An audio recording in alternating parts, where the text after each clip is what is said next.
자, 수험생 여러분 반갑습니다. 여러분이 2023년도 소방교 승진시험 공부하신다고 고생을 했습니다. 결과를 떠나가지고 정말 고생하셨고 또 결과가 좋든 아니면 나쁘든 간에 여러분들이 지금 공부한 것을 여기서 멈추지 마시고 계속 꾸준하게 하셔가지고 빠른 시간 안에 여러분들이 최소한 제가 누차 강조했죠. 강의할 때 위까지는 달아야 된다. 위까지는 여러분의 노력에 따라가지고 노력에 따라가지고 여러분의 인생을 여러분이 설계를 할 수 있는 거지만은 근데 이제 우리가 위 이상은 사실은 시험이라는 제도가 있지만 시행을 하고 있지 않기 때문에 그때는 여러분이 우리 소방이라는 직장 내에서 여러분의 인생은 다른 사람이 평가합니다. 그렇지만 여러분이 할 수 있는 건 위까지는 여러분이 노력 여하에 따라 가지고 빨리로 갈 수 있고 늦게로 갈 수 있는 거예요. 그래서 결과를 떠나 가지고 일단은 좋은 결과 받으신 분들한테는 축하드리고 또 혹시나 내가 조금 부족했었다라고 생각하시는 분들은 절대 포기하지 마시고 저도 마찬가지입니다. 승진시험 칠 때 두 분 떨어졌었어요. 떨어지고 합격하고 떨어지고 합격하고 이렇게 돼가지고 동기들 중에서 진급을 거의 뭐 제일 빨리 한 축에 속하는데 어쨌든 포기하지 않으면 빨리 갑니다. 결국은 스타트가 조금 늦느냐 빠르냐 그렇지만은 앞으로 몇 번의 시험이 더 있기 때문에 여러분들이 절대 포기하지 마시고 또 다잡고 다시 시작하시면은 좋은 결과 있을 걸로 생각됩니다. 그리고 혹시나 좋은 결과가 있으신 분들은 자 여기서 진급했으니까 쉬어야지 하실 게 아니고 일단은 여러분 자격증 공부하셔야 돼요. 가점을 하셔야 되고 뭐 그 가점을 떠나 가지고 여러분이 자격증을 하나를 취득한다는 것은 여러분 또 큰 재산입니다. 막상 여러분이 소방에 내에 있을 때는 그 자격증이 뭐 가점 정도 사용하겠지 이렇게 되겠지만은 여러분 막상 사회에 나와서 보면은 나중에 20년, 30년 뒤에 사회에 나와가지고 보면은 그 자격증이 여러분한테 상당한 플러스 요인이 됩니다. 그리고 그 자격증을 가지고 소방 관련 분야에 여러분이 종사를 했잖아요. 그죠? 그냥 두 가지 조건이 다 될 수가 있습니다. 그리고 이제 그 나중에 되면 이제 위쯤 되면은 여러분은 또 뭐 관리사나 기술사 공부할 수 있겠죠. 얼마 전에 또 소방에서 기술사로 나오고 관리사로 나오고 이렇게 됐는데 어쨌든 여러분도 나중에 위 다시고 나서는 그동안에 공부했던 게 축적되고 그동안에 자격증 공부가 축적돼 가지고 여러분이 또 그 상위 단계의 자격증을 취득할 수 있으니까 여러분들이 합격하실 분은 합격하신 대로 또 다음 단계 준비하시고 혹시나 떨어지신 분들은 내년에는 정말 좋은 결과가 있기를 기원을 합니다. 자, 이번에 이제 시험을 보면은 전반적으로 저는 제 개인적으로는 교시험은 좀 평이했다라고 생각되어집니다. 어느 정도 조금 여러분이 꼼꼼하게 공부를 하셨다라고 하면은 평이했다라고 말씀드리고 제가 이제 제가 강의를 들으실 때 강의 듣는 수험생들한테 이런 이야기합니다. 전술은 포기하는 용기가 필요하다라는 거예요. 뭐 그렇다고 다 포기하는 게 아니고 일정 파트 부분은 정말 안 녹기 때문에 과연 그 부분을 봐야 되느냐라고 했을 때 저는 그 부분에 대해서 미리 이야기하죠. 보지 말라고는 안 하지만은 저라면은 대충 하고 넘어가겠다. 힌트를 주죠, 그죠? 요 파트는 대충 해도 관계없는 파트고, 요 파트는 좀 충실하게 해야 되는 파트라고 제가 강조하는 부분들이 있습니다. 근데 이번에 이제 시험 문제 나오면 거의 그 범위를 벗어나지 않았어요. 아마 여러분들이 강의 들으신 분은 아시겠지만은 그 범위를 안 벗어나고, 그리고 제가 이제 문제집 두꺼워 가지고 수험생들이 조금 불만을 좀 토로했습니다. 그런데 상당수가 그 문제집에 또 만족을 했어요. 결과적으로 보면은 이렇게까지 시험 문제 나올 것이냐라고 했는데 뭐 그 형태 유사한 형태들이 나왔기 때문에 뭐 좋은 이미지로서 이렇게 또 전화를 받고 그랬습니다. 그래서 했는데 일단 제가 강조한 부분에서는 크게 문제는 벗어나지 않았다 이렇게 생각이 되어지고 그리고 이제 수험생들이 저한테 구급에 대해서 소방사분들이 엄청나게 문의를 많이 했어요. 많이 했는데 제가 이제 교육했던 게 그거죠. 구급이 이제 시험 범위입니다. 시험 범위인데 시험 범위가 우리가 총론 장비까지는 제가 그것을 여러분이 보셔야 된다. 근데 환자 평가는 과거에는 나왔는데 이게 한 18년 이후로는 안 나온다. 그때 그 기준이 뭐냐면 공통교재가 중간에 뭐가 들어간다고 그랬어요? 129 구조구 뭡니까? 응급의료에 관한 법률이 들어가면서 상하로 이렇게 나누어졌다라고 이야기했죠. 나누어지면서 거리는 넣지 않는다. 그리고 저한테 화재라든지 이런 부분에 대해서 상당히 좀 문의하신 분이 많은데 화재는 일반 외상이 들어갑니다. 일반 외상이 들어가기 때문에 그거는 임상이에요. 그래서 그런 거는 뭐 시간이 있으면 보는 건 좋겠지만은 굳이 저는 보라고 하지 않습니다라고 이야기했어요. 우리 소방학교 아니죠, 그죠? 우리가 승진 시험 요강에 보면은 그게 범위가 좀 애매하게 돼 있습니다. 애매하게 돼 있는데. 애매하게 되어 있지만은 이제 하상이나 이런 부분은 우리가 크게 보면 일반 외상 안에 들어가기 때문에 그런 부분은 시험 범위는 아니다. 이렇게 말씀드릴 수가 있겠습니다.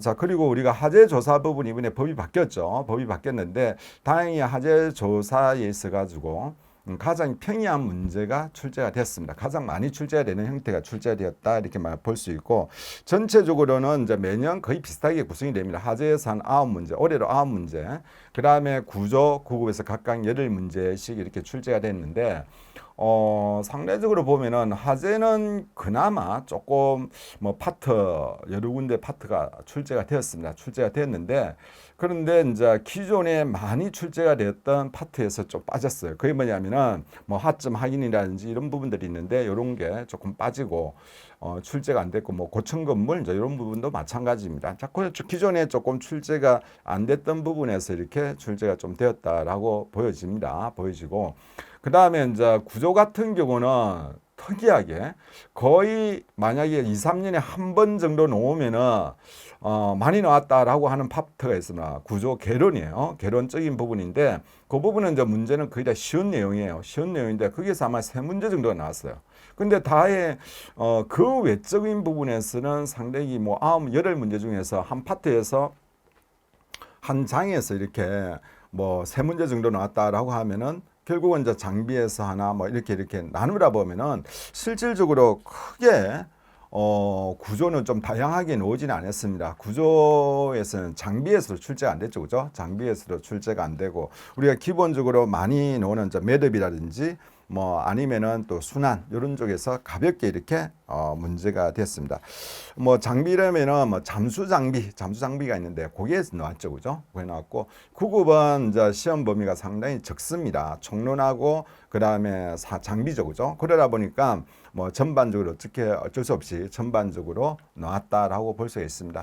뭐 이렇게 시험 문제가 어떤 좀 특정한 부분이 좀 치우친 부분이 있지만은 매년 그렇게 논다고는 할 수가 없어요. 일단 공부하는 입장에서는 전반적으로는 다 보셔야 됩니다. 전반적으로 다 보셔야 되는데 일단은 문제가 단답형보다는 그 파트 전체적인 내용. 근데 제가 이제 시험 문제 문제집도 그렇죠. 하나의 뭐 단답형으로 물어보는 것보다는 전 파트를 가지고 한 파트가 있으면 그 파트에서 이제 문제를 가져와 가지고 이렇게 내는 이런 형태가 되다 보니까 수험생들 상당히 좀 어려웠다라고 이야기하는데 어쨌든 이제 그런 형태의 문제가 주로 출제가 되었다. 그래서 하나의 내용 단답형을 외우는 것보다는 그 전반적인 내용을 이해해야지만이 문제를 풀 수 있는 이런 형태가 되었다라고 이렇게 말씀을 드릴 수 있겠습니다. 그래서 전술 같은 경우는 아마 소방교는 다른 계급에 비해서는 좀 평이했다. 저는 제 개인적으로 그렇게 보여집니다. 그래서 제가 수업 시간에 강조했던 부분들 위주로 여러분이 보시면 될 거예요. 제가 이 수업하면서 풀이하면서 간단하게 할 겁니다. 간단하게 할 거니까 그거 좀 보시고 여기에 보면은 기존에 뭐 이렇게 페이지 같이 있습니다. 거기 보면은 모의고사로 유사 똑같은 문제는 아니겠죠. 그렇지만 거의 요와 관련된 내용들이 실려 있는 그런 겁니다. 그래서 문제지에도 있고 그 다음에 모의고사에도 나오고 요 같은 경우는 뭐 이렇게 문제로 이렇게 나와 있고 뭐 당연히 교재 안에 다 들어가 있어요. 그죠? 교재 안에 다 들어가 있는데 그 요와 관련된 유사한 형태의 문제가 요렇게 실려 있다. 그래서 문제집이나 이런 걸 충실하게 보신 분만 보셨더라면은 크게 문제가 없지 않았나 이렇게 생각되어집니다. 자, 간단하게 보려고 가도록 하겠습니다. 자, 요 1번 문제는 지휘권 장악 형태로 이런 것은 되어 있습니다. 제가 요 문제 넣으면은 자, 여러분 수험생들한테 아마 공부하신 분은 아시겠지만 강조된 게 있었어요. 강의할 때 요 두 가지를 꼭 기억해야 된다. 이게 선착대장이에요. 다른 게 아니라 선착대장. 그죠? 선착대장이 두 분 나옵니다. 두 분 나오는데 하나는 뭐냐면은 선착대장이 직접 지휘하는 게 있고 아니면은 선착대장이 부적절한 경우에 선착대장이 지휘하는 게 있어요. 부적절한 경우에. 그거 여러분이 구분하셔야 했습니다. 구분하시고 안에 있는 내용도 구분하셔야 되는데 내용은 넣어하지 않았죠. 그냥 요 전반적인 넣었는데 선착대장이 할 수 있는 게 딱 두 가지 있습니다. 뭐가 있었어요? 이동지 형태하고 전진지 형태가 있는데 둘 중에 하나는 똑같이 선착대장이 들어간다고 했어요. 주의하라고 했습니다. 선착대장이 들어가는데 하나는 선착대장이 직접 지휘하는 형태고 하나는 부적절한 경우에 선착대장이 많이 할 수 있는 경우 라 이렇게 구분되어 있죠. 그게 뭡니까? 전진지였어요. 그죠? 그래서 이거는 총괄지는 뭐 없고, 그죠? 2번, 3번, 4번 중에서 선착대장은 2번, 4번 중에서 2번이죠. 그죠? 2번. 그래서 요거는 아마 여러분이 제가 수업 시간에 강조했던 부분을 이해하신 분은 외웠다 이러면은, 구분하셔가지고 외웠다 이러면은 크게 문제 없는 이런, 지문인 것 같습니다. 그래서 답은 2번 되겠죠. 그죠? 자, 그 다음에 화재 진행에 영향을 미친 요인을 옳지 않는 것은 되어 있습니다. 이것도 이제 여러 군데서 이렇게 문제가 나와 있고 유사한 문제 나와 있는데 배기구 크기, 그 다음에 구획실, 뭐 물질, 그 다음에 가열물의 크기, 그러니까 유도등 크기 이런 거는 뭐 전혀 관계가 없죠. 이거는 뭐 아예 공부를 안 하신 분들 이렇게 답을 바로 찾을 수 있는 것 같습니다. 그러니까 이거는 준원 문제, 난이도 하 이렇게 됩니다. 어떻게 보면은 상 문제는 한 3문제 정도 보이는 것 같아요. 난이도 상에 속하는 거는. 그래서 이런 거는 좀 하죠, 하. 넘어갑니다. 2번. 자, 그 다음에 항공기 화재 진화 위치 선정에 따른 설명입니다. 이렇게 했죠. 자, 제가 요거 수업할 때 강조를 했습니다. 뭘 이야기했냐면 이걸 이야기했어요. 아니, 기본적으로 우리가 항공기 화재 주수 방법에 있어 가지고 어디를 합니까? 머리, 풍상, 풍행이었죠. 그죠? 머리 부분 항공기가 이렇게 있으면은 자, 머리 부분으로 다가간다. 그 다음에 또 뭡니까? 풍상, 바람이 불어오는 풍상 쪽에서 진입한다. 그 다음에 이제 풍행으로 이렇게 간다라고 그랬어요. 근데 문제는 뭐냐? 기관총 로켓포가 설치된 경우, 자, 이렇게 설치가 되어 있다 보니까 그러면은 머리 쪽으로부터 접근한다면 머리 쪽으로 안 가면 어디로 가야 됩니까? 어디로 가요? 뒤로 못 가고 머리 쪽도 못 가고 그다음에 이 방법밖에 없다라고 그랬죠. 그죠? 이 방법밖에 없습니다. 그래서 이 같은 경우에는 사실 머리 쪽으로 진입한다라고 했기 때문에 사실 이거는 틀렸다라고 하는 거죠. 틀렸다. 머리부터 접근한다. 이거는 제가 수업 시간에 그림도 못 그리는 글이지만 여기 그려가지고 이야기한 거기 때문에 바로 답이 나왔습니다. 답이 나왔는 부분입니다. 기관총 로켓포를 장착한 경우 전투기 같은 일반적인 경우는 우리가 머리나 풍상이나 풍행으로 접근하면 되지만은 전투기 같은 경우에는 기관총과 로켓이 있기 때문에 머리 쪽에서 들어가면 안 된다라고 했습니다. 그죠? 그게 고래로 이렇게 질문에 나왔습니다. 그래서 답은 4번입니다. 크게 문제 없는 것 같고. 그다음에 3D 주법입니다. 3D 주법인데 3D 주법 같은 경우는 거의 매년 출제가 되는 거죠. 우리 항공기 이 부분은 거의 출제가 안 되는, 이거 3번 문제는 거의 출제가 안 됐던 파트입니다. 아마 제 생각에 처음 나왔어요. 처음 나왔고 제가 십몇 년 동안 하는 과정에서 처음 출제가 되었던 내용입니다. 그리고 3D 기법 같은 경우는 이건 그냥 단골이죠. 단골인데 자, 요거 보면은 자, 일단은 제가 3D 기법 하면은 여러분 펄싱 기법이 되죠. 펄싱 기법 같은 경우에는 자, 펄싱 하려면은 뭐였어요?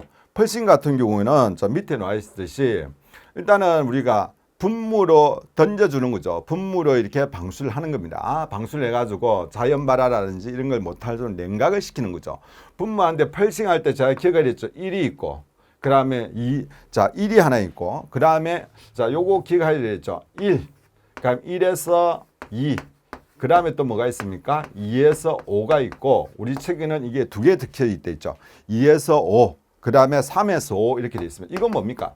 자, 몇 초죠, 그죠? 1초간 아니면 1에서 2초간, 2에서 5초간인데 같은 내용인데 뒤에 뭐냐? 3에서 5초간 이렇게 됐죠. short, medium, long, pulsing 이렇게 있죠. 요거 기억합니까? 제가 이렇게 기억하려 했습니다. 기억을 하려 했고, 그러니까 이거는 결국은 뭐냐면은 분무 주술을 해야 된다라는 거죠.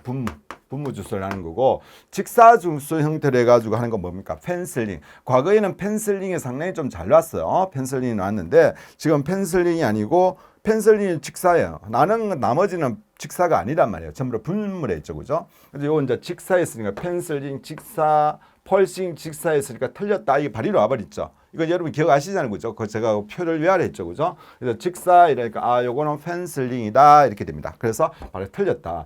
출입문 상부 천장 부분에 숏펠싱을 하는 경우에는 유는 물을 열었을 때 나오는 가스와 산소가 결합하여 점화된 것을 방지하기 위하여 상부 가스와 공기를 연각시켜 자연 발화의 가능성을 없애주기 위한 것이다. 요게 뭐냐면은 숏펠싱을 하는 목적이에요, 그죠? 목적 기억하셔야 되죠. 그리고 이제 제가 그때로 주소하는 것 입구에서 안에 들어가서 어디에 주소해야 된다 그림을 그려서 말씀을 드렸습니다. 그 다음에 숏펠싱은 1초 이내 짧게 끊어서 주소하며 물입자가 작을수록 3mm 이하가 아니죠. 0.3 이하가 되려 한다. 이렇게 효과적인 장점을 가진다라고 이야기했습니다. 요거. 그래서 3 이렇게 했는데 3이 아니죠. 그죠? 0.3. 요거는 여러분들이 어쩔 수 없이 좀 기억을 해둬야 되는 겁니다. 미리는 0.3 이렇게 되고, 그러니까 롱펠싱은 주어진 상에 따라서 1, 2초인데 1, 2초 같은 건 아니죠, 그죠? 1, 2초가 아닙니다. 요거는 이제 미디움 그 중간 형태의 어떤 주소 방법이 되는 거죠. 그래서 요거는 틀렸다 이렇게 되겠습니다. 그래서 롱펠싱 같은 경우에는 시간이 이렇게 3에서 5초 아니면 2에서 5초 이렇게 되는데 어쨌든 요거만 조금 기억을 하시더라도 큰 문제가 없다라고 보여집니다. 그래서 제 생각에는 결국은 여러분이 요게 조금 요걸 가지고 헷갈릴 수는 있다 이렇게 생각됩니다. 롱펠싱 같은 경우는 1, 2초 이게 이제 틀렸다는 거 제가 강조를 많이 했죠. 많이 했던 거고, 요거는 여러분 문제집을 풀어봤으면은 아마 이게 3번 보기가 유사한 게 있기 때문에 찾을 수 있지 않았나 이렇게 생각되어집니다. 자, 그래서 일단은 요건 답은 2번입니다. 근데 이제 요게 의외로 수험생들한테는 조금 어려운 문제였지 않았나 이렇게 생각되어집니다. 자, 넘어가도록 하겠습니다. 0.3mm죠, 그죠? 자, 3.3mm 이렇게 됩니다. 자, 넘어갈게요. 자, 5번입니다. 자, 계란등 수직 피난 하면은, 자, 이 수직 피난 하면은, 이거 뭐 단답형 문제도 있고, 요것만 가지고 문제 내는 경우도 있고, 그 다음에 뭐, 전체 내용을 가지고 문제 내는 내용도 있었는데, 어차피 요거는 이제 전반적인 내용입니다. 근데 요거는 이제 여러분들 주는 문제죠. 그죠? 옥계교 특사계 이거 그거 하는 거. 그래서 요거는 순서 물어보는 겁니다. 순서대로 한다니까 위에서부터 순서로 한다 하는 게 거꾸로 했죠. 지금 거꾸로 되어 있으니까 요 문제는 아마 여러분이 단답으로 많이 외웠던 문제이기 때문에 그래 뭐 이렇게 어려운 거는 없었을 걸로 생각됩니다. 주는 문제였지 않았나 이렇게 생각되어집니다. 자, 넘어갈게요. 이거는 자, 6번입니다. 지하실 화재의 특성. 요것도 여러분들이 보면은 좀 쉬운 문제입니다. 공기 유입이 적기 때문에 연소가 완만하고 시간이 경감에 따라서 단순한 연소 상태를 나타낸다? 아니죠, 그죠? 이거는 우리가 지하 화재라면 공기 유령이 안 되기 때문에 단순한 연소 형태가 이루어지지 않습니다. 공기 흐름이 제한적이고 또 출입구라든지 이런 부분 제한적이기 때문에 복잡한 형태로 이루어진다라고 했죠, 그죠? 그러니까 출입구 한 개일 경우는 진입이 곤란하고 극기와 배기가 구분하기 어렵다. 왜냐하면 배기 쪽으로 극기 쪽으로 동시에 이루어지기 때문에 그렇죠. 그렇죠. 위쪽으로는 배기가 되고 밑으로는 극기가 되는 이런 형태로 이렇게 우리가 진입해야 되는 부분입니다. 자, 계구가 2개 이상일 때 연기가 많이 분출되는 계구를 우리가 배연구 또는 배기구, 우리가 배연구를 이렇게 했죠. 우리 공통적으로 좀 섞여가지고 있습니다. 어쨌든 연기가 빠지는 쪽, 그죠? 배연구 쪽으로 이용하고 반대쪽을 계구부, 진입구로 이렇게 활용해야 되는데 이건 기본적인 내용이죠. 뭐 요거는 아마 제가 수업할 때 제가 이제 화재 현장에 나왔을 때를 아마 예를 들어 가지고 설명을 했었을 겁니다. 자, 넘어갈게요. 자, 7번입니다. 그래서 1번 되요. 7번입니다. 7번도 뭐 크게 어려운 부분은 아닌데 이거는 우리가 기본적인 내용이니까 크게 문제는 안 될 겁니다. 리프팅 같은 경우는 어떻게 했습니까? 리프팅 같은 경우는 자, 하염이 있어, 하염. 자, 분출되는 것도 있어. 이렇게 분출되는 거하고 그다음 불꽃이 있는데 리프팅이 되는 거는 뭐가 셀 때 이렇게 발생된다 했습니까? 자, 유출 속도가 셀 때 아니면 연소 속도가 셀 때. 어느 게 쓸 때, 그죠? 유출 속도가 셀 때, 이렇게 유출 속도가 셀 때 불꽃이 올라가는 겁니다. 올라가는 거. 자, 어떤 경우냐? 공기 조절 장치를 너무 많이 열어서 가스의 공급량이 많아졌을 때, 많아졌기 때문에 많이 올라가는지, 이건 제가 뭘 예를 들었습니까? 처음에 라이터를 담배 피시는 저희가 아직 흡연을 합니다. 그래서 담배 피시는 분들 보면은 처음 라이터 사면 불꽃이 뚝 떨어져가 있습니다. 떨어져가 붙은 그걸 우리가 리프팅이라 그러죠. 리프팅. 떨어져서 선화 이렇게 됩니다. 이때 뭐냐? 압력이 높다는 거죠. 가스가 공급되고 산소가 공급되는 양이 많기 때문에 그렇다라고 이야기했습니다. 그리고 요거 같은 경우는 이제 분쟁번을 해가지고 분쟁번호 같은 경우는 가스 그다음에 산소 이렇게 있으면 요게 혼합을 해가지고 나옵니다. 요런 경우를 이야기하는 거예요. 그래서 일반적으로 이제 요렇게 돼 있습니다. 요렇게 돼 있는 건데, 근데 우리가 이제 굳이 요렇게 안 하더라도 요런 형태라 이해를 하시면 되죠. 실제는 이제 요런 형태입니다. 여기 이제 분쟁번호라고 그래요. 요런 형태에서 여기에서는 가스고 여기는 공기라면 공기 공급이 많아진다라는 거죠. 그러면 어떻게 돼요? 압력이 증가하기 때문에 노는 압력이 증가하기 때문에 불꽃은 떨어져서 이렇게 탈 수밖에 없습니다. 번호의 가스 분출 구멍에 먼지 등이 끼어서 분출 구멍이 작아졌다. 작아지면 어떻게 돼요? 압력이 증가해 줄 수밖에 없겠죠. 여러분이 물 줄 때 호스를 딱 눌리면 어떻게 돼요? 물이 이렇게 떨어지다가 딱 눌리면 멀리까지 날아가잖아요. 그 상태입니다. 자, 부식에 서 가스 분출 구멍이 커졌어요. 압력이라든지 이런 거 변화가 없어. 단순하게 구멍만 커졌어요. 구멍만 커졌어요. 요렇게 놓던 게, 요 끝부분 팁이 요렇게 놓던 게, 자, 오래 써가지고 이렇게 돼버렸어. 그럼 어떻게 압력이 낮아지다 보니까 요런 형태가 되겠죠. 요런 형태가 됩니다. 타고자 하는 거는 강하지만은 압력이 낮아지니까 어떻게 된다? 밑으로 내려간다라는 거. 이게 우리가 역화라고 했지만은 정확히 하면은 뭡니까? 파이어백이라고 그랬죠. 그죠? 요런 형태가 일어난다라고 얘기했습니다. 자, 가스 번호위로 냄비 등 뜨거운 걸 놨기 때문에 어떻게 돼요? 이쪽에 온도가 엄청나게 올라갑니다. 그죠? 온도가 올라가면서 어떻게 해요? 조금은 산소 부족이 있다더라도 불은 잘 붙을 수밖에 없죠. 산소 부족이지만은 온도가 높기 때문에 그 부족한 부분을 어떻게 한다? 보완을 했다라고 보시면 돼요. 그래서 어떤 데다 불꽃이 밑으로 들어오는 그런 문제가 이루어지더라라는 겁니다. 그래서 요 두 가지는 아니라 되겠죠. 그래서 가나가 답이 됩니다. 그래서 답은 1번이 되겠습니다. 1번. 자, 넘어가도록 하겠습니다. 자, 하자조사 보고 규정에서 이거는 뭐 제가 강조를 했던 건데, 강조를 했었던 거고 아마 여러분들 다 맞췄을 거예요. 맞췄었을 건데, 자, 요거 같은 경우는 두 가지가 여러분이 제일 헷갈린다고 그랬어요. 뭐였으면 요겁니다. 건물 외벽하고 내화조 건물 외벽입니다. 요거 제가 확실하게 구분해 드렸습니다. 그냥 일반적인 건물 외벽을 했을 때는 다 별동으로 하는 게 아니고 동일동으로 본다라고 그랬죠.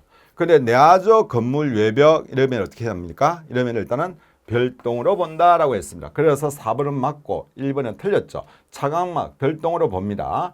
자, 내화조 건물 옥상에 목조 방화조를 별도로 설치했어요. 이러면 어떻게 한다? 별동으로 본다, 다른 동으로 본다 이렇게 되겠죠, 그렇죠? 그래서 답은 4번입니다. 그래서 이거는 제가 강조를 했고 또 여러분도 공부를 많이 했을 걸로 생각되기 때문에 다 맞췄을 걸로 이렇게 생각됩니다. 7번은 조금은 여러분이 좀 헷갈리신 분도 있고 조금 틀리신 분도 아마 있지 않을까 이렇게 생각되어집니다. 자, 9번이면 진공펌프 성능 시험입니다. 우리가 1000에서 1200까지 하고 30초 작동 후 진공펌프를 정지한다 그랬죠. 우리가 성능은 최고까지 성능을 올려가지고 그 다음에 거기에서 30초 이내에 멈춰야 되는 이런 시험을 하는 거죠. 그래서 답은 3번 이렇게 되겠습니다. 자, 그 다음에 잠수 물리입니다. 이것도 그저 준원 문제입니다. 준원 문제죠, 그죠? 많이 풀어봤고 아마 문제지가 여러 군데 나와 있고 그 다음에 여러분들 제가 수업 시간에 상당히 강조했던 겁니다.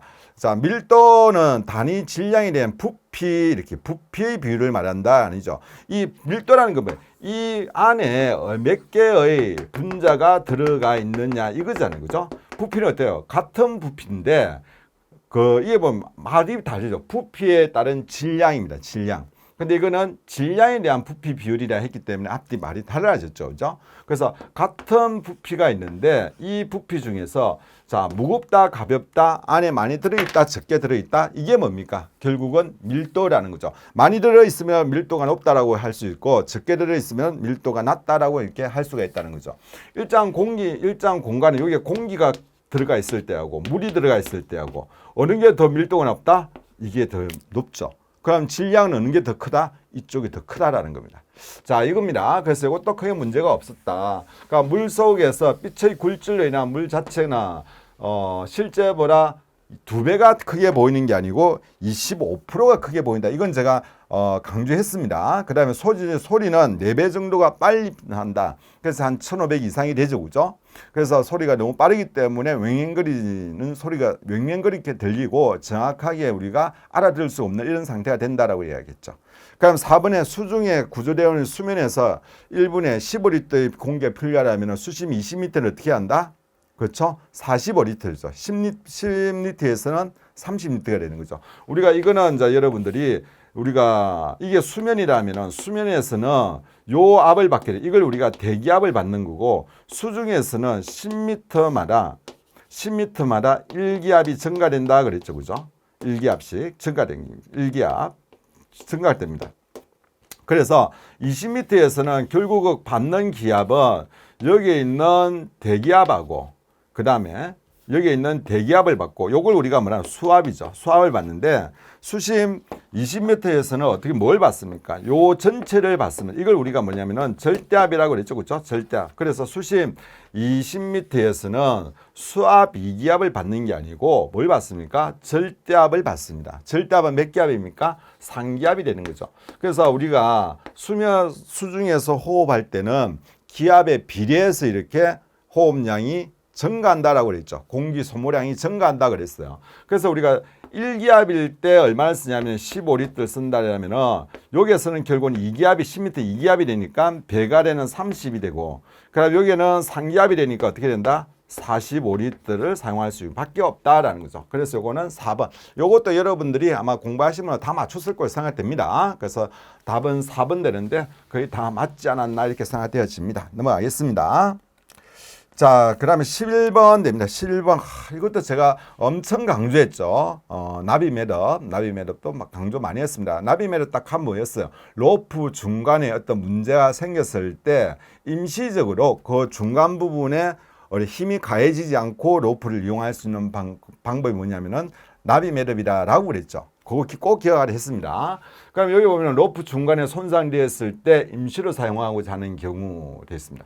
요거죠, 그죠? 그래서 나비 매듭 바로 나왔을 거예요. 그 다음에 이제 제가 여러분한테 또 강조했던 게 있습니다. 클람 하이스트 매듭하고 가마 매기를 여러분이 구분해 줘야 된다라고 했어요. 두 개랑 움켜 매기입니다. 두 개는 같은데 클라임 하이스트 매듭은 우리 공통교재에 있는 내용 그대로 출제가 되기 때문에 그 내용 그대로 기억해야 된다 했습니다. 안 그러면 두 개가 헷갈린다 그랬어요. 뭐라 했습니까? 자기 재롱이고 가마 매기와 같이 로프를 어떻게 합니까? 메인으로 로프 끝을 고리 안으로 거기 보면 고리 안으로 통과시켜 가지고 이런 내용이 나요. 이렇게 내용이 나오면은 그걸 우리가 클람 하이스트 매듭이라고 이야기하고 가마 매기도 움켜 매기 중에 하나인데 굵은 로프에 가는 로프를 이렇게 감아 가지고 당김이라든지 당김이라든지 아니면 등반 고정할 때 사용된다 이러면은 그것을 우리가 가마 매기다 이렇게 이야기했죠.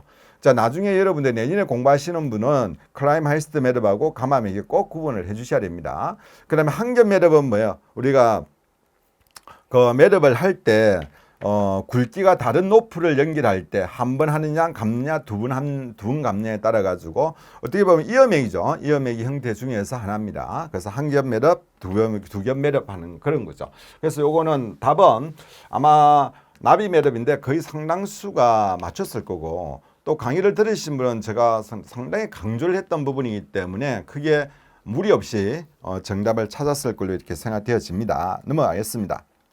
자, 12번입니다. 12번은 구조활동 전개에 대한 설명을 옳지 않는 것은 돼 있습니다. 자, 구조활동 보면은 구조활동 전개 딱 넣으면은 거의 제가 이 파트에서 시험 문제는 앞에 순서 물어보는 거 있고 그 다음에 또 하나가 뭐냐면은 시험 문제 요거는 꼭 기억해야 된다 있죠.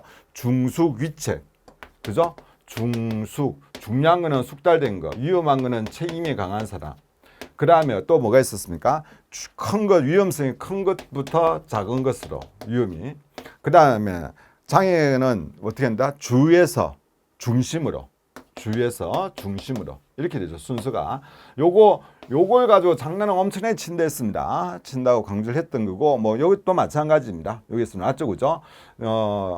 혼자 하는 게 위험이 작은 장애부터 순차적으로 제거해야 구조하는 게 아니고 큰 장애부터, 그죠? 큰 장애부터입니다. 다른 거는 여러분이 읽어보시면은 크게 문제가 없었을 거고 어쨌든 요거는 뭐 요 답이 3번 바로 보입니다. 그래서 아마 요것도 문장은 길지만은 거의 다 맞추는 문제였지 않았나 이렇게 생각됩니다. 그리고 제가 강조를 많이 했던 부분이기 때문에 크게 문제 없었을 걸로 생각됩니다.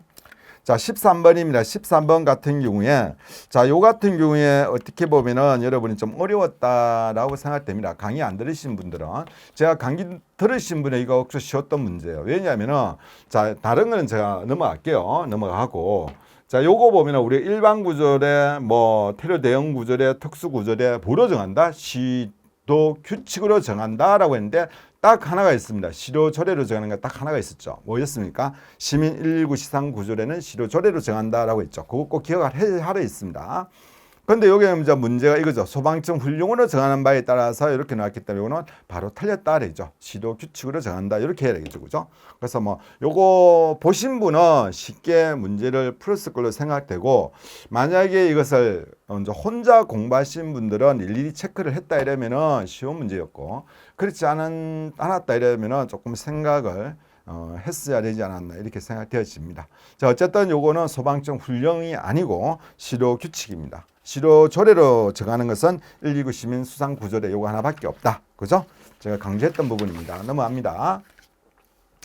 자, 현장에 도착한 구조 대응과 장비만으로 구조 활동이 어려운 경우, 자, 요것도 제가 이야기했죠, 그죠? 이특 행사 추가 이렇게 외워야 했습니다. 이특 행사 추가. 자, 여기서 여러분이 외워야 되는 게 구조대 이제 추가 의원 요청하는 거. 그다음에 또 뭐였습니까?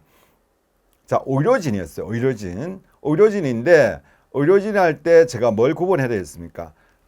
구조대원을 위한 것이냐 아니면은 요 구조자를 위한 것이냐에 따라 가지고 의료진 요청 조건이 달라졌죠.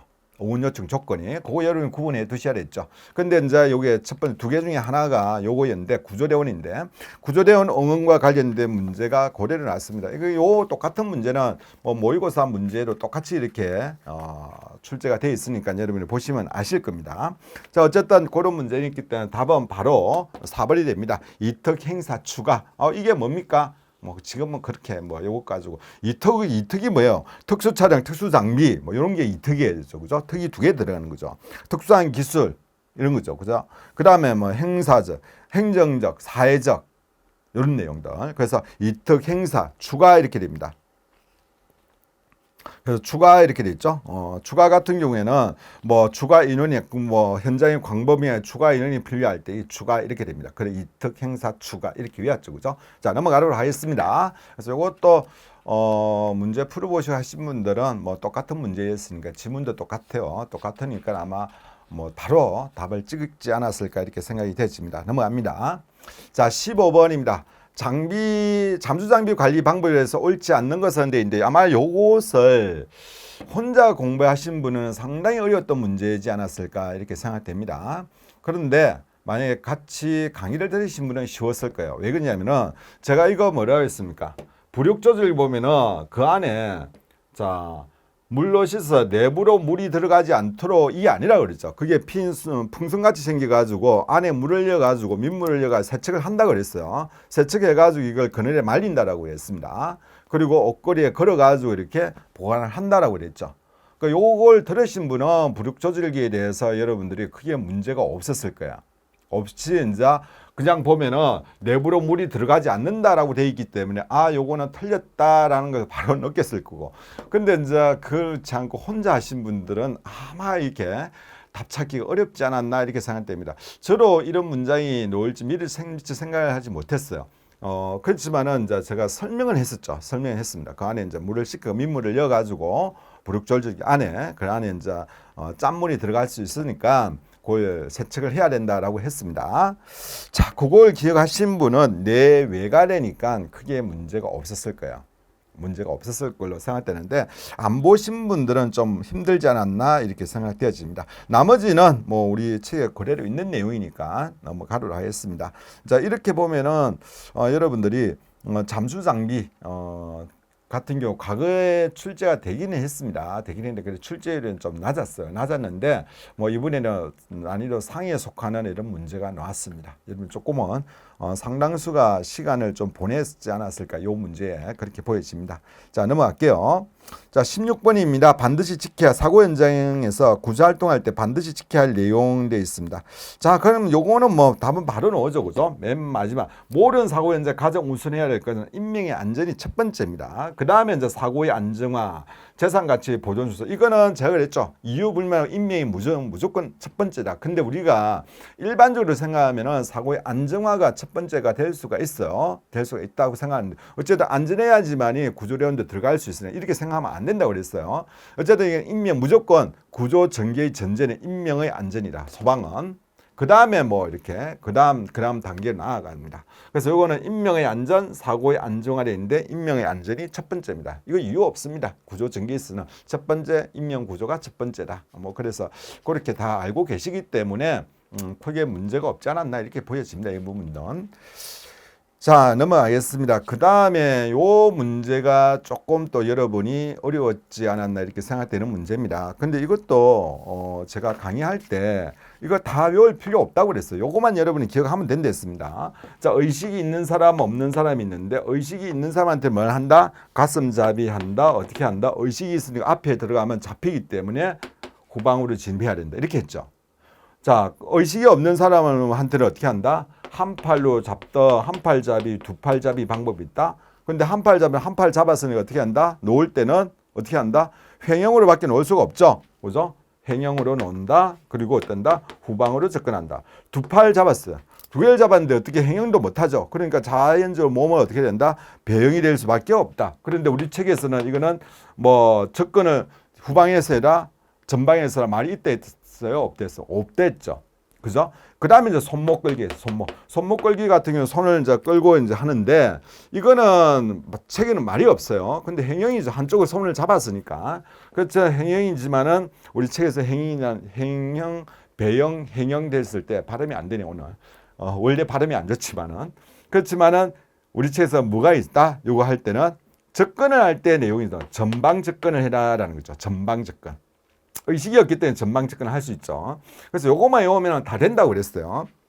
그래서 이거 보면은 자, 구조기술 올바른 방법은 돼서 직접 구조 기술로서 손목 걸기는 구조 의식이 없을 때 사용합니다. 있을 때 바로 털려버렸죠. 두 겨드랑이 돼서 두 겨드랑이, 한 겨드랑이, 두 겨드랑이 끌기 일반적으로 먼 거리 두 개의 겨드랑이 이렇게 꼽아가 이렇게 해가지고 오는데 어째 멀리까지 가겠습니까? 그리고 배영인데 먼 거리 갈 수가 없어요. 자, 손목 걸기 있어. 손목을 잡고 갑니다. 구조의 전방으로 접근한다. 그래도 있네, 그죠? 그래서 가슴잡이에 대해서 가슴잡이 의식이 이랬을 때가 아니고 의식이 있는 사람한테 쓰는 겁니다. 그래서 이거 내용도 있지만은 내용보다 요거 외우면 끝난다고 했어요. 그래서 요 문제도 의외로 여러분들이 우리가 잠수 순환 쪽에 보면은 딱 몇 가지 보는 파트가 주로 보는 파트가 있고 주로 보지 않는 파트가 있는데 이 부분은 주로 안 보는 파트예요. 안 보는 파트지만은 제가 외우라는 건 그것만 여러분이 잘 외워 두셨으면은 아마 큰 문제는 없지 않았나 이렇게 생각되어집니다. 자, 넘어가도록 하겠습니다. 자, 그 다음에 18번 문제입니다. 그러니까 이제 보면은 그동안 구조에서 잘 나왔던 게 교통사고 이런 것도 안 나왔죠. 성강기 이런 것도 안 나왔습니다. 이런 것도 안 나오고 그 다음에 일반적인 구조장비, 잠수장비 말고 일반적인 구조장비 여기서 또 안 나왔어요. 안 나오고 우리가 개론 쪽에서 한 3문제 정도 많이 나와버렸죠. 그죠? 한쪽에 좀 치우친 면이 없지 않아 있다 이렇게 보여집니다. 자, 넘어갑니다. 18번입니다. 법률적으로 사망이나 영구적인 불구를 방지하기 위해서 긴급한 응급처치가 필요한 환자에게 대한 첫 치료와 이송에 동의한 것으로 보는 게네요. 자, 긴급한 경우에 합니다. 답은 바로 나옵니다. 묵시적 동의. 이거는 거의 다 맞췄을 거로 생각됩니다. 2번이죠. 자, 물리적, 화학적 과정을 통해서 모든 미생물. 자, 요걸 제가 요것도 강조한 겁니다. 일단은 우리가 보면 세척하면 뭐야? 여러분 손 씻는 게 세척이에요. 손에 뭐 묻어서 세척하는 거. 이거 뭡니까? 우리가 보통 보면은 가장 기초가 되는 게 세척입니다. 그게 문제 없죠, 그죠? 우리가 토양이라든지 유기물이라든지 눈에 보이는 걸 이제 씻는 게 세척이다. 그럼 소독은 뭐였어요? 소독은 아포를 제외한 미생물이었어요. 자, 아포 제외한 미생물이었어요. 미생물. 그 다음에 멸균은 뭡니까? 모든 미생물. 이거죠. 그래서 보면은 자 물리적이나 화학적 관념을 통해서 모든 미생물을 완전히 제거한다. 멸균 바로 나와버립니다. 멸균 바로 나오고, 그럼 우리가 화학제는데 우리가 살균제 이렇게 넣었죠. 화학제는 뭡니까? 진균. 화학제 넣으면 이걸 꼭 기억하라 했습니다. 우리가 뭐 창조해가지고 공통계제가 없는 내용이 안 나오니까, 자 살균 화학제 이러면 뭡니까? 진균, 박테리아를 포함한 아포 이런 걸 이제 제거하는 거라 했죠, 그죠? 요걸 우리가 화학제라고 했고, 살균은 뭐였습니까? 살균제라면 우리가 병원성 미생물을 사멸시키는 것, 이걸 우리가 살균이라 그랬어요. 병원성 미생물. 우리가 그 파트 보면은 그걸 다 외우면 좋지만은 굳이 그걸 다 외우지 않고 제가 뭐랬어요? 그 우리가 보면은 딱 핵심적인 단어만 외워도 되는 내용들이 있고, 어떤 거는 그 문장 안에 있는 하나하나를 봐야 되는 거예요. 경우도 있고 이렇습니다. 근데 제가 이제 이런 부분이 있죠. 뭐 세척이나 소독, 멸균 같은 경우는 어째 찾아내는 거예요. 그렇기 때문에 핵심적인 단어만 여러분이 기억해도 큰 문제는 없다라고 이야기했습니다. 그래서 뭐 병원성 뭐 미생물을 사멸시키는 것이냐, 아니면 모든 미생물을 사멸시키는 것이냐, 앞으로를 제한 미생물이냐, 유기물이냐, 이런 것만 여러분 핵심적인 단어만 기억해도 이거 문제를 맞추는 것은 크게 어려움은 없다 이렇게 생각이 되어집니다. 아마 수험생들 중에서 거의 대부분이 다 맞췄을 걸로 생각되고, 만약 여기에 틀렸다면 좀 아깝죠, 그죠? 아까운 그런 문제입니다. 넘어갑니다. 자, 그 다음에 20번 준원 문제입니다. 우리가 쇼크 자세 이러면은 변형된 트렌들렌버그 자세 이렇게 이야기했죠, 그죠? 이 부분은 제가 수업 시간에 여러 번 강조를 했던 부분입니다. 그래서 아마 거의 맞췄다 이렇게 생각되어집니다. 변형된 트렌들렌버그 자세. 자, 넘어가도록 하겠습니다. 21번입니다. 인체 기능에 대한 설명을 옳지 않는 것은 있습니다. 자, 이것도 보면은 우리가 해부 쪽에 나오는 거죠. 여기 보면은 해부 생리 쪽에 나오는 건데, 근골격계, 뼈 유지, 뭐 기능 움직임, 그게 문제. 순환계, 심장, 기관, 이건 뭡니까? 순환계. 순환계하고 호흡계, 여러분 뭐 기관지, 허파, 기관지, 허파, 이건 뭐예요? 전부 다 호흡과 관련되어 있는 거죠. 심장, 뭐 혈액 이런 건 뭡니까? 순환과 관련되어 있는 거죠. 바로 답이 나왔습니다. 이거는 아마 거의 준원 문제지 않았나 이렇게 생각되어집니다. 가장 기본적인 내용입니다. 그래서 넘어가도록 하겠습니다. 답은 2번이 되겠습니다. 자, 그 다음에 국어 업무 수행 기록지 작성입니다. 이것도 뭐 여러분들이 몇 번 이렇게 나왔던 문제입니다. 여기에는 모의고사로 이거 유사한 문제, 거의 비슷한 문제죠. 문제가 있고 문제집에도 있고 이러니까 거의 답은 다 맞췄을 거로 생각됩니다. 그래서 보면 앞으로 의료체계 발전을 위해서 필요하다. 환자 처치 일송에 대한 체계적으로 실시된 되었음을 나타낼 수가 있다. 환자 상태에 따른 의료진과 구급된 정보 연결을 위해서 필요하다 이렇게 돼 있어요. 그건 맞는 내용이죠, 그죠? 그래서 가나라가 맞는 겁니다. 맞는 거고, 그 다음에 뭐 연구, 통계 자료로 또 활용을 할 수가 있고, 그 다음에 진행 과정의 어떤 법적 문제가 발생했던 하나의 문수로서, 근거 문수로서도 또 역할을 할 수가 있다 이렇게 되어 있습니다. 그래서 답은 가나라가 됩니다. 그래서 답은 4번 되겠죠. 4번. 여기 보면은 뭐 지름길 이런 거와 관계없죠, 그죠? 그 다음에 뭐 도착을 병원 상황실에 병원 도착 시간을 알려주고 이후 출동되기 가능성을 안내하기 위해서 필요하다. 이 같은 경우는 이제 우리가 무전하고 연락하는 거지, 이게 뭐 기록지하고는 관계가 없는 거죠. 뭐 이 문제는 그냥 상식적인 문제인 것 같습니다. 그래서 다 맞췄을 걸로 생각됩니다. 자, 넘어가겠습니다. 24번. 23번 우리 스타트 분류법은 거의 다 나오는 거죠, 그죠? 이것도 준원 문제입니다. 스타트 분류법이 어렵게 나오면 어렵게 나오는데 그나마 좀 쉽게 이번에 나왔어요, 그죠? 쉽게 나왔습니다. 그래서 뭐 크게 문제는 없다 이렇게 보여집니다. 환자 평가는 호흡, 맥박, 의식, 세 가지를 하죠, 그죠? 세 개를 합니다. 호흡하고 맥박, 의식 수준을 평가합니다. 맞습니다. 현장 도착 시 걸을 수 있는 환자는 지정된 장소로 이동하라고 말합니다. 이게 이제 제일 먼저 첫 번째 하는 거죠. 그 다음에 호흡수는 29회, 분당 29회 의 환자는 긴급 환자로 분류합니다. 우리가 보면은 자, 보행이 가능합니까? 안 가능합니까? 보행 가능합니다. 보냈어요. 보행이 불가합니다. 남아있는 사람한테 첫 번째 하는 게 뭐였습니까? 호흡입니다. 호흡. 보행 다음에 호흡이죠. 호흡수가 호흡이 있습니까? 없습니까? 물어보는 거죠. 그래서 호흡이 있는지, 자, 호흡이 없습니다. 라고 하면은 이제 기로를 여기 보면은 우리가 30회를 기준을 합니다. 30회를 기준하는데 호흡수가 호흡이 있다라고 하면은 결국 호흡은 너무 빨라로 실제적으로 호흡이 안 하는 거나 마찬가지죠.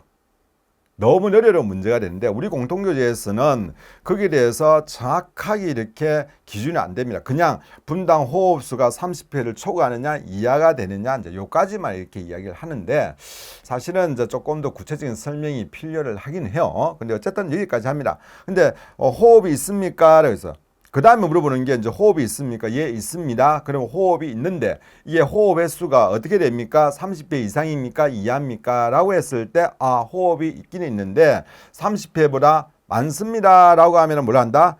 긴급으로 분류한다. 30회가 안 됩니다. 라고 하면 호흡이 안정적으로 하고 있다라는 거죠. 이게 30회 기준이죠. 그죠?